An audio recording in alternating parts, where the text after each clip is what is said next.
വിപുലമായ കർമ്മ പദ്ധതികളാണ് നടപ്പിൽ വരുത്തുന്നത്.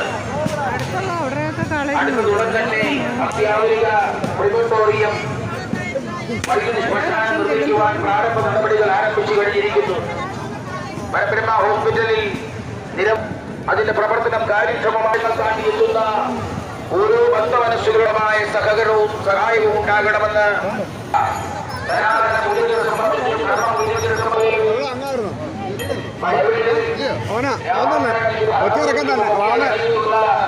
മനുഷ്യശരിയായ കഥകൾ